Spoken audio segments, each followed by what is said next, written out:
ఉన్న బంగారాన్ని విడిపించి ఆ రోజు ఆన్లైన్ రేటుకే మేము కొంటాం. Sharma gold company. నమస్కారం, వెల్కమ్ టు సుమన్ టీవీ. నేను గీతాంజలి. కార్తీక పౌర్ణమికి దీపారాధన చాలా ముఖ్యమని చెప్తారండి. అందులోనూ ఎన్ని దీపాలు మనం వెలిగించాలి, ఎన్ని ఒత్తులతో వెలిగించాలి, ఏ ద్రవ్యాన్ని మనం వినియోగించాలి, ఇలా చాలా సందేహాలు ఉంటాయి కదా.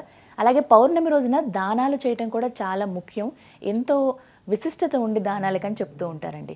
ఏమిటా విశిష్టత? మనం ఏవి దానంగా ఇస్తే మంచిది, మనకు కలిగేటువంటి ఫలితం ఏంటి తెలుసుకుందాం. వివరించేందుకు ప్రస్తుతం మనతో పాటు ఉన్నారు ప్రముఖ జ్యోతిషులు బ్రహ్మశ్రీ నందిబట్ల శ్రీహరి శర్మ గురువు గారు.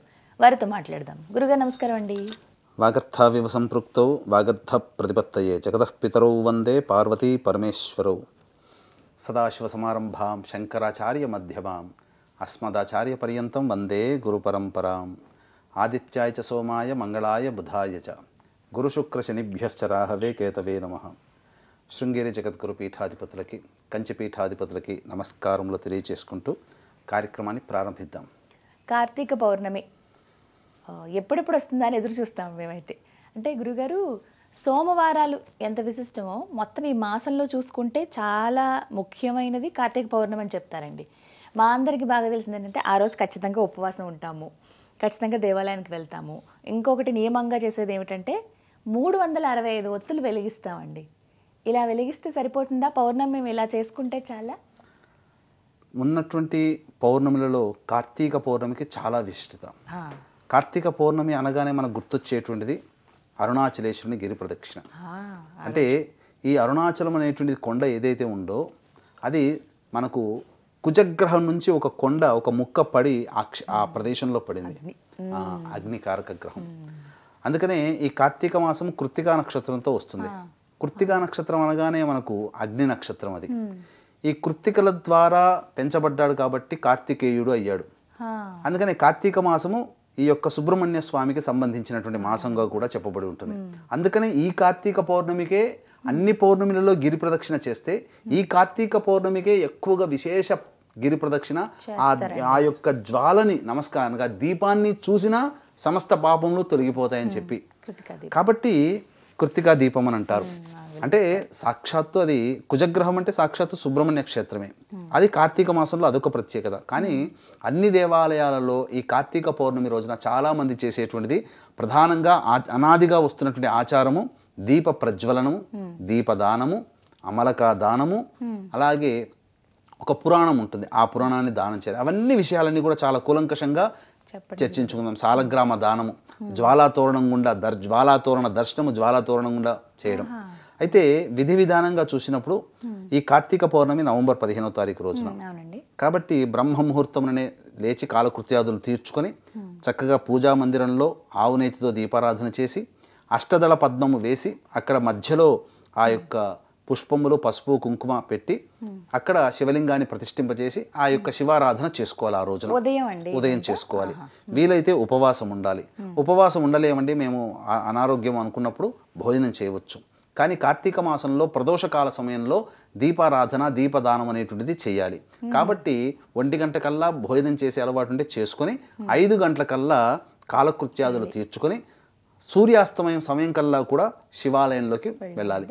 శివాలయంలో మొట్టమొదటగా ఏం చేయాలి? ఆ ప్రదోషకాల సమయంలో దీప ప్రజ్వలనం చేయాలి. ఈ దీప ప్రజ్వలనం అనేటువంటిది సాధారణంగా అందరూ చేసేటువంటిది ఏంటంటే ఆవునేతితో దీపారాధన, ఆవునేతిలో ముంచినటువంటి 360 ఒత్తులని చేస్తారు. అన్ని సిద్ధం చేసుకుని వెళ్తారు. కానీ చాలా మంది చేసేటువంటి తప్పేందంటే 365 ఒత్తులు కాదండి, 720 ఒత్తులు దీపారాధన చేయాలి. అవును. ఎందుకనంటే ప్రతి మాసానికి 30 రోజులమ్మా తెలుగు మాసాలు. 12 మాసాలు ఇంటూ 30 రోజులు 360. ఈ 365 ఎందుకు వచ్చాయంటే ఇంగ్లీష్లో మనకున్నటువంటి గ్రెగోరియన్ క్యాలెండర్ ప్రకారము ఒక నెల 31, ఒక నెల 28, ఒక నెల అట్లా ఆ విధంగా వచ్చింది. కాబట్టి మనం సంవత్సరాన్ని ఆ విధంగా లెక్కేసుకుంటాం. కానీ దేవతా పూజల్లో ఆ విధంగా లెక్కేసుకొని చెప్పాలి. అందుకనే మన హిందువులము తప్పు చేసేది ఇక్కడే దీపారాధనలో 360 వెలిగించాలి. కానీ 360 వెలిగించాలని చెప్పి 365 వెలిగిస్తున్నారు. ఈ 360 వెలిగించాలన్నాను కదా, ఆ 360 అంటే జోడు ఒత్తులతో 360 కావాలి. అందుకనే 720 ఒత్తులు పెడితే 360. అంటే ఇందులో ఏంటంటే అంతరార్థము, ఆ కార్తీక పౌర్ణమి రోజున చేస్తే సంవత్సరం అంతా చేసినటువంటి పుణ్య ఫలితం దక్కుతుంది కదా దీపారాధన. అందరము 360 అంటే ఒక వత్తితో దీపారాధన చేస్తున్నట్టు ఫలితం. కానీ దేవతా పూజల్లో ఒక వత్తితో దీపారాధన కాదు కదా, 2 వత్తులతో దీపారాధన చేయాలి కదా. అందుకని 360 ప్లస్ 360 అంటే 2 కట్ట ఒత్తులతో దీపారాధన చేయాలి. ఇక ముఖ్యంగా ఈ స్వామివారికి సంబంధించినటువంటి ఈ దీపారాధనలో చాలా గందరగోళం ఉంది. చాలామంది ఏంటంటే ఈ మధ్య చూసారా మీరు, అసలు ఈ ప్రసార మాధ్యమాల్లో కొత్త ప్రమిదలు కొనుక్కోవాలని ఒకళ్ళు, లేదంటే పాత దీపాలే వెలిగిస్తే చాలని చాలామంది చెప్తున్నారు. కానీ వాస్తవానికి దీప ప్రజ్వలనం అనేటువంటిది చేసేటప్పుడు ఎక్కడా కూడా కొత్త దీపాలే కొనుక్కొని వెలిగించమని ఎక్కడా చెప్పబడలేదు. మన సంతోషం కోసం కొత్తది వాడవచ్చు, తప్పులేదు. ఆ కొత్త పాత దీపముని తిరిగి మళ్ళీ వినియోగించుకోవచ్చు.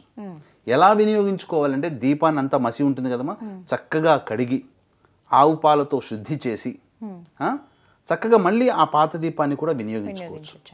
ఇక చాలామంది చాలామంది చేసేది ఏంటంటే ఆ ఒత్తి సగం మారిపోయి ఉండగానే మళ్ళీ ఇంకొక ఒత్తి వేస్తారు. అలా చేయకూడదు, మళ్ళీ కొత్త ఒత్తి వాడాలి. ఆ పాత ఒత్తిని మళ్ళీ పైకి లాగి మళ్ళీ వెలిగిస్తారు, అలా చేయకూడదు.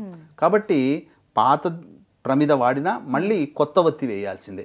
ఇక కొంతమంది కొంత నూనె ఉండంగా మళ్ళీ కొంత నూనె పోసి మళ్ళీ వెలిగిస్తారు. కానీ ఆ విధంగా కూడా చేయకూడదు. ఆ నూనె ఉన్నప్పుడు ఆ నూనెని పక్కకు పడవేసి చక్కగా శుభ్రపరిచి మళ్ళీ కొత్తగా నూనె. అయితే చాలామంది చేసేది ఏంటంటే ఈ నూనె విషయంలో దీపారాధన నూనె అని చెప్పి ఆ బ్రాండ్ పెట్టి అమ్ముతున్నారు. ఇవి వాడకూడదమ్మా. ఇవి సమస్తమైనటువంటి అన్ని ప్రాణుల యొక్క ఎముకల నుంచి ఉడకబెట్టగా తయారై పైకి తేలినటువంటి తెడ్డెలాంటి నూనెని తీసుకొచ్చి చాలా చీప్గా పెడుతుంది. అందుకని దీపారాధన నూనె అంటే 80 రూపాయలకి 75 రూపాయలకి 1 లీటర్ దొరుకుతుంది. తక్కువ రేటుకి ఎందుకు వస్తుందా అని అంటే ఆలోచించండి. నువ్వుల నూనె ఎందుకో రాదు, ఆవు నెయ్యి ఎందుకో రాదు. కాబట్టి స్వచ్ఛమైనటువంటి నువ్వుల నూనెని వాడవచ్చు. ఇప్పుడు ఆవు నెయ్యి కూడా కల్తీనేనమ్మా. కాబట్టి స్వచ్ఛమైన అనగా గోశాలలో తీయబడినటువంటి ఆవు నేతితో దీపారాధన చేస్తే పుణ్యం. స్వచ్ఛంగా గానుగ నూనె దగ్గర తీసినటువంటి నల్ల నువ్వుల నూనెతో దీపారాధన చేస్తే పుణ్యం. ఇక ఈ యొక్క నూనెల్లో ఇవే నూనె వాడమని చెప్పబడలేదు, కానీ 2 నూనెలు మాత్రం శ్రేష్టమని చెప్పబడింది.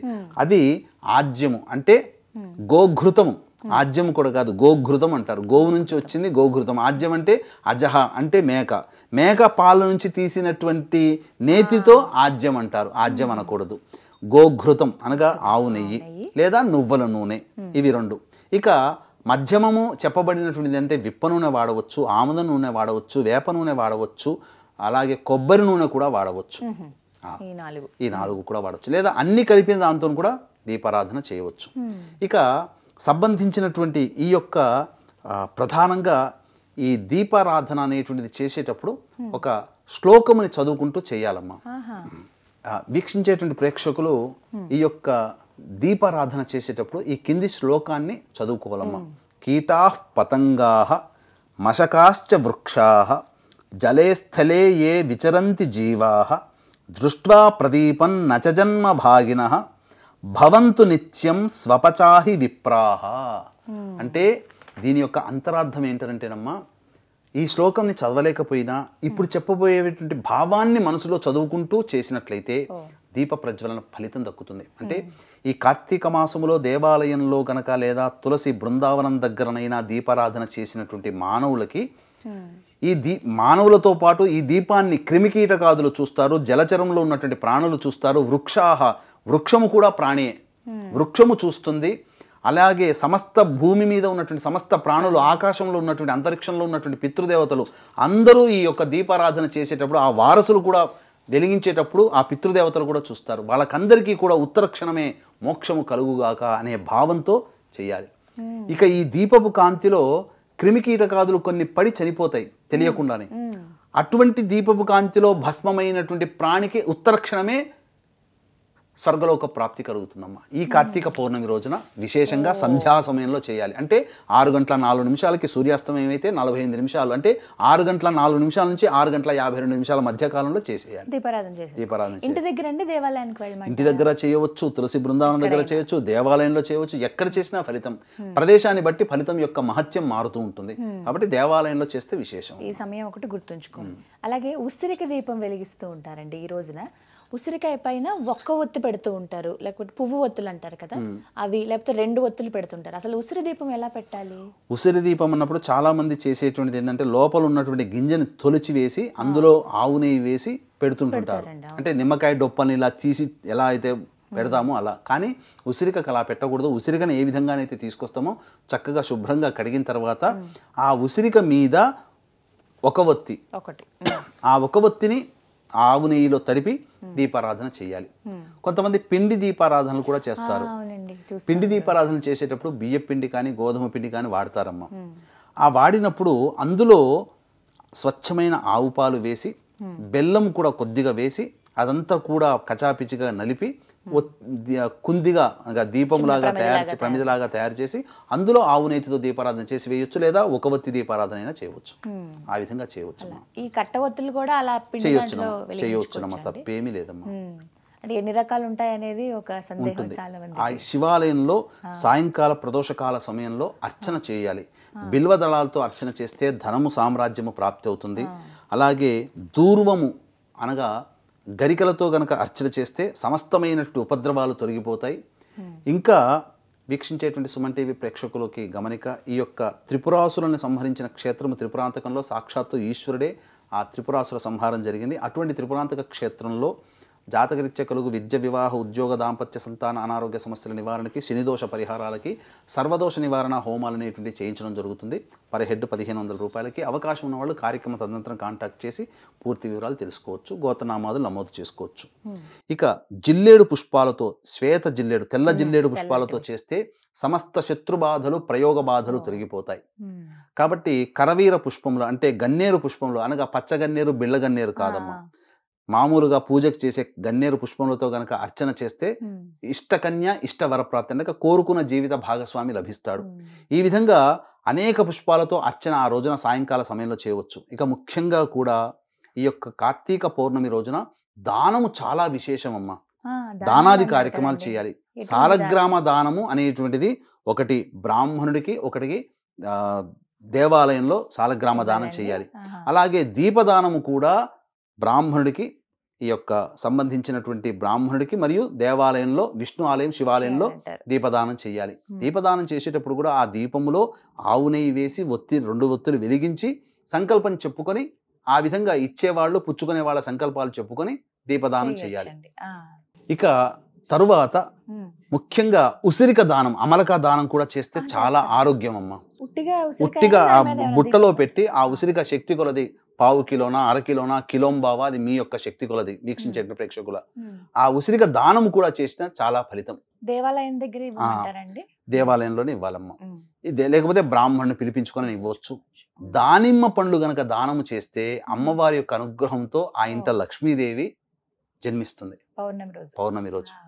అది లేదా ధనపరమైనటువంటి సమస్యలతో ఉన్న వాళ్ళు బిల్వార్చన చేసి అనగా మారేడు దళంతో అర్చన చేసి దానిమ్మ పళ్ళు దానం చేస్తే వారికి అచిర కాలంలో వాళ్ళకున్న అప్పులు తొలగిపోతాయి, ధనం సంప్రాప్తమవుతుంది.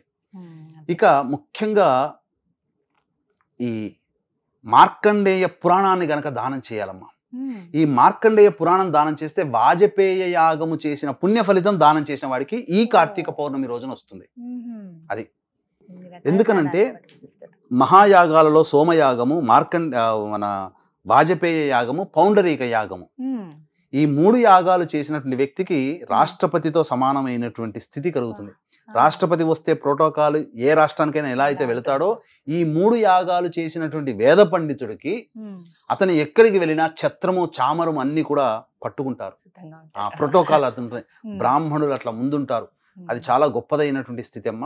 చాలా మంది మహానుభావులు ఉన్నారు ఈ యొక్క వాజపేయ, పౌండరిక, సోమయాగములు చేసిన వాళ్ళు. వాళ్ళని చూసిన, నమస్కారం చేసిన ఆ పుణ్య ఫలితం వస్తుంది.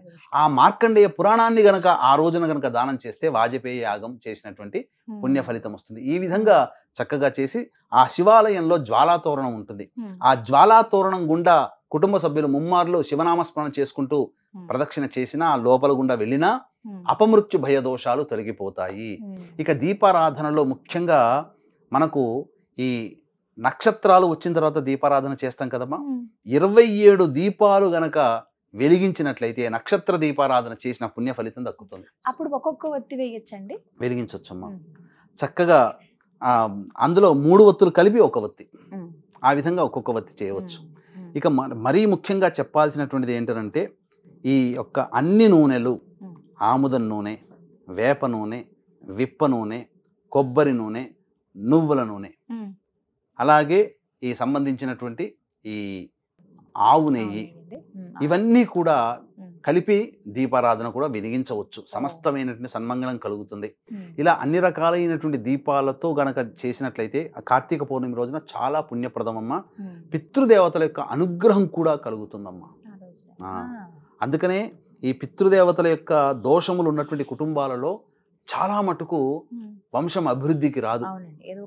ఏదో ఒక రకమైన అడ్డంకి, పిల్లలకి పెళ్లి కాకపోవడం, సంతానం కలగకపోవడం, ప్రమోషన్లు రాకపోవడం, జీవితంలో సరైన ఉద్యోగం లభించకపోవడం, కుటుంబ సభ్యుల మధ్య అవినాభావ సంబంధాలు లేకుండా ఎప్పుడు ఉండడం, ఇల్లు కట్టుకోలేకపోవడం, ఇలా ప్రతిదీ సమస్యగా ఉంటుంది. ఆ కార్తీక పౌర్ణమి రోజున దీపారాధన చేస్తే పితృదేవతల యొక్క అనుగ్రహం కూడా కలుగుతుందమ్మా.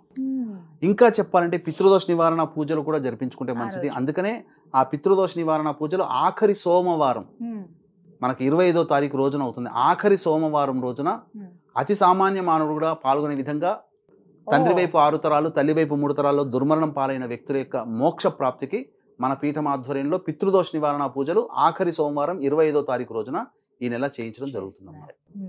ఇలా కార్తీక పౌర్ణమి రోజున విధానాన్ని ఏ మానవుడైతే ఆచరిస్తాడో సంపూర్ణమైనటువంటి శివానుగ్రహం కలుగుతుంది. అంతకు మించినటువంటిది ఈ శివాలయంలో కార్తీక పౌర్ణమి రోజున శివ ప్రదక్షిణ అనేటువంటిది ఒకటి ఉంటుంది. ఆ ప్రదక్షిణ గురించి వివరాలు తెలుసుకోవాలంటే ఇదే వీడియోలో, ఇదే సంబంధించినటువంటి మన సుమన్ టీవీ ఛానల్లో మనం వీడియో అనేటువంటిది వేసి ఉంటాము. శివ ప్రదక్షిణ కార్తీక పౌర్ణమి రోజున ఎలా విధానంగా చేయాలి, అందరూ చేసే 100కి 99 మంది చేసే తప్పు శివ ప్రదక్షిణలో ఉంటుంది. కాబట్టి ఈ శివ ప్రదక్షిణ ఎలా చేయాలనేటువంటి వీడియో సపరేట్గా మన సుమన్ టీవీలో మనం చేయడం జరిగింది. తప్పకుండా ఆ శివ ప్రదక్షిణని కార్తీక పౌర్ణమి రోజున శివాలయ ప్రదక్షిణ ఏ విధంగా చేయాలనో సంపూర్ణంగా వివరించున్నాం. దాన్ని చూసి ఆ విధంగా కార్తీక పౌర్ణమి రోజున శివ ప్రదక్షిణ చేయండి. మీకు ఆ ప్రదక్షిణ వివరాలు 100కి 99 మందికి తెలియదు. అందరూ కామన్గా మిస్టేక్స్ చేస్తున్నారు. మీరు ప్రదక్షిణ ముమ్మార్లు చేసినా, 100 ప్రదక్షిణలు చేసినా ఫలితము లభించదు. ఇప్పుడు నేను చెప్పినటువంటి అనగా చండీశ్వర ప్రదక్షిణ అనేటువంటిది ఒకటి ఉంటుంది. ఆ ప్రదక్షిణని చేసినటువంటి వాళ్ళకి మాత్రమే శివ ప్రదక్షిణ యొక్క ఫలితం దక్కుతుంది. కాబట్టి ఆ వీడియో సపరేట్గా చేసాము, ఆ వీడియో చూడండి. చాలా చక్కగా వివరించారు గురుగారు. కార్తీక పౌర్ణమి రోజు దీపాలు అసలు ఎలా వెలిగించాలి, ఎన్ని ఒత్తులు, అలాగే దానాలు ఏవి చేస్తే మంచిది, ఎటువంటి ఫలితం దక్కుతుందని. నమస్కారం గురుగారు. సర్వం శ్రీ ఉమామహేశ్వర పరబ్రహ్మార్పణమస్తు.